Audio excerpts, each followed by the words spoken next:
ഒരിടവേളയ്ക്ക് ശേഷം സ്ക്രീനിൽ പ്രത്യക്ഷപ്പെട്ട പരുത്തിക്കാടിനോടാണ്.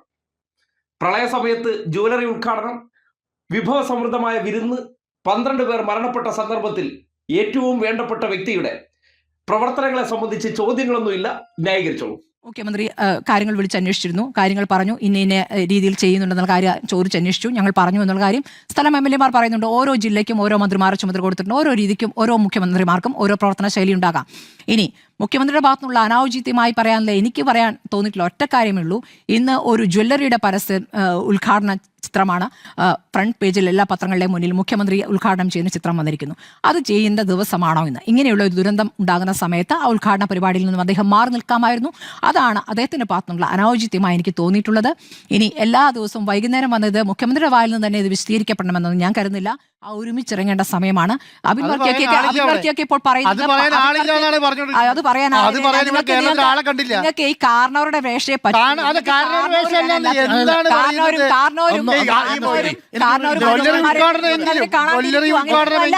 ജ്വല്ലറി അനാവശ്യമെന്ന് ഞാൻ അതിനെത്ര പറയേണ്ട കാര്യമില്ല. എനിക്ക് മോശമായി തോന്നിയ കാര്യം ഞാൻ മോശമായി തന്നെ പറയും. പക്ഷേ ഞാൻ പറയുന്നത് നോക്കൂ, മുഖ്യമന്ത്രിമാർ എങ്ങനെ പ്രവർത്തിക്കണമെന്നുള്ളത് കഴിഞ്ഞ സർക്കാർ അതിന്റെ അതേ രീതിയിൽ വേണമെന്ന് പറയുന്നത് ശഠിക്കുന്നത് മഹാമോശമാണ്. രാഷ്ട്രീയമായി ദുരുപയോഗം ചെയ്തത് അതിലേറെ മോശമാണ്. അത് അത്ര വഷളത്തരമായിട്ടാണ് എനിക്ക് പിണറായി വിജയൻ എന്തായാലും ഈ പറഞ്ഞ വർത്തമാനത്തിനൊന്നും നിന്നിട്ടില്ല. ഞാൻ ഇതുവരെയുള്ള ഫേസ്ബുക്ക് പോസ്റ്റിൽ മനസ്സിലാക്കിയത് അദ്ദേഹം ഒരുമിച്ച് ഇറങ്ങാൻ പറയുന്നുണ്ട്. എല്ലാവരും ഒരുമിച്ച് പ്രവർത്തിക്കണമെന്ന് തന്നെയാണ് അദ്ദേഹത്തിന്റെ ഫേസ്ബുക്കിൽ ഞാൻ പിണറായി വിജയന് താഴെയുള്ള മറ്റ് നേതാക്കളാണ് ഈ തരത്തിലുള്ള വിവാദങ്ങൾ ഉണ്ടാക്കിക്കൊണ്ട് ഇപ്പോൾ വന്നിരിക്കുന്നത്.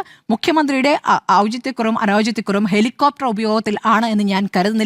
അങ്ങനെയെങ്കിൽ അതിനെ കഴിഞ്ഞ സർക്കാരിന്റെ സമയത്തും ആ ഹെലികോപ്റ്റർ ഉപയോഗത്തെ വിമർശിക്കണമായിരുന്നു. അങ്ങനെ ഒരു വിമർശനം ഞാൻ കേട്ടിട്ടില്ല. രണ്ട് ചോദ്യങ്ങൾ എനിക്ക് സ്മൃതിയോടുണ്ട്. ഒന്ന്, 30-ാം തീയതിയിലുള്ള പ്രോഗ്രാം ഷെഡ്യൂൾ നമ്മുടെ കയ്യിലുണ്ട്. 1-ാം തീയതിയിലുള്ള പ്രോഗ്രാം ഷെഡ്യൂൾ നമ്മുടെ കയ്യിലുണ്ട്. 2-ാം തീയതിയിലുള്ള പ്രോഗ്രാം ഷെഡ്യൂളുണ്ട് മുഖ്യമന്ത്രിയുടെ ഓഫീസിന്റെ. 31-ാം തീയതിയിലുള്ള പ്രോഗ്രാം ഷെഡ്യൂൾ ഇല്ലാതെ ഏത് സ്വകാര്യ ചടങ്ങിനാണ് മുഖ്യമന്ത്രി പങ്കെടുത്തിട്ടുണ്ടാവുക?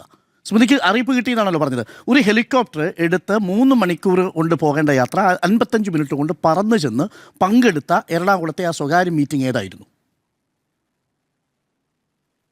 എനിക്കറിയില്ല, സ്മൃതിക്ക് അറിയാമെങ്കിൽ. ഞാൻ പറഞ്ഞു സ്വകാര്യ മീറ്റിംഗുകൾ ഉണ്ട്, 1-2 പേരെ വേറെ കാണുന്നുണ്ടായിരുന്നു. അതിനുശേഷം അത് ആരാണ് എന്നുള്ളതാണ്.